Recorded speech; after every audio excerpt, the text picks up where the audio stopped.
개처럼 살지 않는 방법. 이지 분석.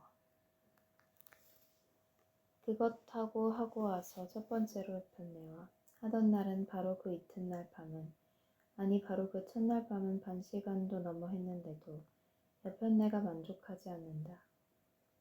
방금 읽은 부분은 김수영 시인의 성이란 시의 도입부다. 아내가 보면 어쩌려고 이런 시를 지었는지 모를 일이다. 그렇지만 여기서 우리는 인문학의 정신과 그 힘이 어디에 있는지 직감하게 된다. 그것은 자신에 대한 솔직함과 정직함이다. 자신의 상처나 약점을 솔직하게 토로하지 않는다면 그것을 고칠 수가 없다. 상처를 냉정하게 진단하지 않는다면 치료의 전망도 없을 것이다. 그래서 김수영이 위대한 시인인 것이다. 그는 자신의 감정을 화려하게 치장하지 않는다. 오히려 모든 화장을 지우고 맨 얼굴을 공개적으로 드러냈기 때문에 위대해질 수 있었던 것이다. 이런 인문학적 감수성을 가지고 있었기 때문에 시인은 독재를 비판하고 민주주의를 노래할 수 있었다. 결국 시인의 불행은 그가 독재 권력으로부터 탄압받을지라도 정치에 대한 자신의 솔직한 감정을 노래하지 않을 수 없었다는 데 있다. 어느 측면에서 인문학적 정신은 안데르센의 유명한 동화 벌거벗은 임금님을 생각나게 한다. 임금님이 벌거벗은 것을 보고도 어른들은 벌거벗지 않았다고 믿으려고 했다. 사기꾼 재봉사가 어리석은 사람이나 불성실한 사람만이 임금님의 옷을 보지 못하고 벌거벗은 몸을 볼 것이라고 이야기했기 때문이다. 그렇지만 그때 한 아이만이 자신이 보았던 그대로 외쳤다. 임금님은 벌거벗었네. 이 작은 외침으로 어른들도 마침내 임금님이 벌거벗었다고 쑥덕댈 수 있었다. 이 아이가 바로 우리가 곁에 두고 싶은 인문학자다. 진정한 인문학자는 일체의 허영과 가식을 걷어내고 인간과 사회의 진면목을 볼 수 있는 아이와 같은 눈을 가지고 있기 때문이다. 그래서 우리에게 타고라는 호로 더 유명한 이지는 매우 중요한 철학자다. 그는 어린아이와 같은 솔직한 정신을 갖는 것이 얼마나 중요한지를 알았던 사람이기 때문이다. 무릇 동심이란 진실한 마음이다. 만약 동심이 불가능하다고 한다면 이것은 진실한 마음이 불가능하다고 이야기하는 것과 마찬가지이다. 어린아이는 사람의 처음 모습이고 동심은 사람의 처음 마음이다. 처음 마음이 어찌 없어질 수 있는 것이겠는가? 그렇지만 동심은 왜 갑자기 없어지는 것일까? 처음에는 견문이 귀와 눈으로부터 들어와 우리의 내면의 주인이 되면 동심이 없어지게 된다. 자라나서는 도리가 견문으로부터 들어와 우리 내면의 주인이 되면서 동심이 없어지게 된다. 이러기를 지속하다 보면 도리와 견문이 나날이 많아지고 아는 것과 깨닫는 것이 나날이 넓어진다. 이에 아름다운 명성이 좋은 줄 알고 명성을 드날리려고 힘쓰게 되니 동심이 없어지게 된다. 또 좋지 않은 평판이 추한 줄 알고 그것을 가리려고 힘쓰게 되니 동심이 없어지게 된다. 분서, 동심설. 방금 읽은 것이 이지의 동심설이다. 분명 이지는 유학자였지만 단순한 유학자이기를 거부했던 사상가였다. 유학자란 공자의 가르침을 따라야만 한다. 공자의 가르침 중 가장 핵심적인 것은 무엇일까? 아마 극기복례일 것이다. 자신을 극복해서 예절을 회복하자는 것이다. 결국 예절을 존중하고 배워야 할 유학자라고 할 수 있다. 그래서 그런지 유학자들은 자신의 자제들이 예절에 따라 생각하고 행동하게끔 엄격하게 가르쳤다. 먼저 아이들은 어른들의 예절을 보고 들으면서 그것을 흉내낸다. 아이와 같은 순수하고 솔직한 마음, 즉 동심이 소멸되는 첫 단계인 셈이다. 어른들의 제스처를 반복적으로 흉내내다 보면 그것은 어느새 도리의 형식으로 내면화될 것이다.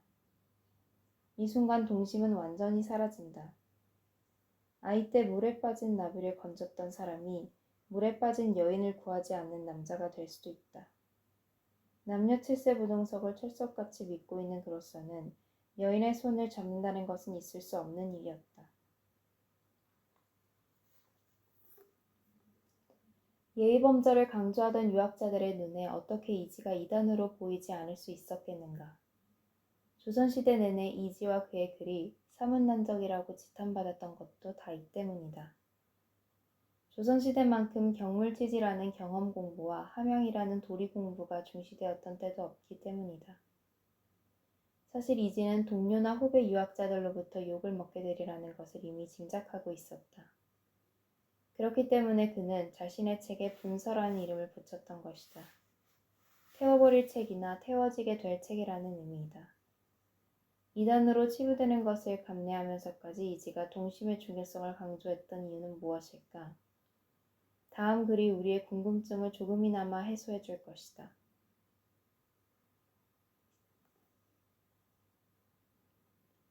나는 어려서부터 성인의 가르침을 읽었으나 성인의 가르침을 제대로 알지 못했으며 공자를 존경했으나 왜 공자를 존경해야 하는지를 스스로 알지 못했다. 그야말로 난쟁이가 광대 노름을 구경하다가 사람들이 잘한다고 소리치면 따라서 잘한다고 소리를 지르는 격이었다.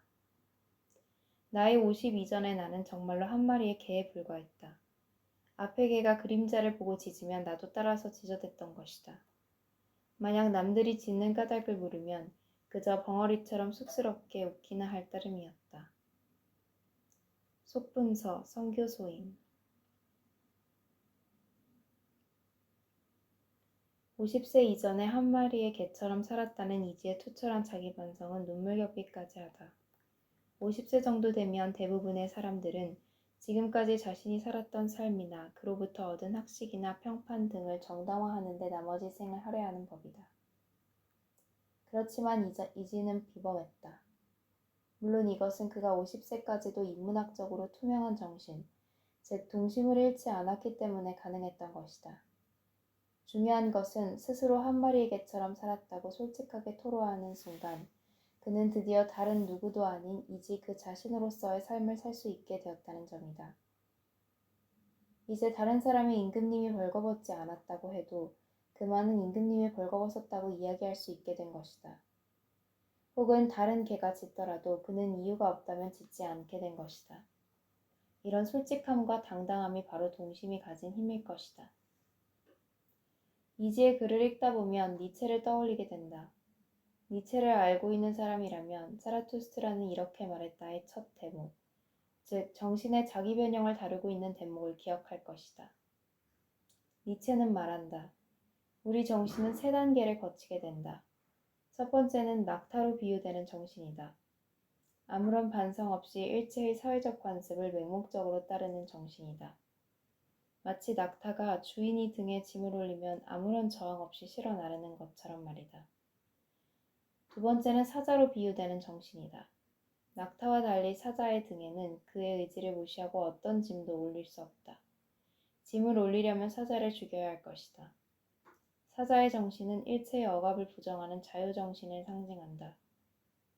세 번째는 정신의 마지막 단계, 즉 인간이라면 반드시 도달해야 하는 아이의 정신이다.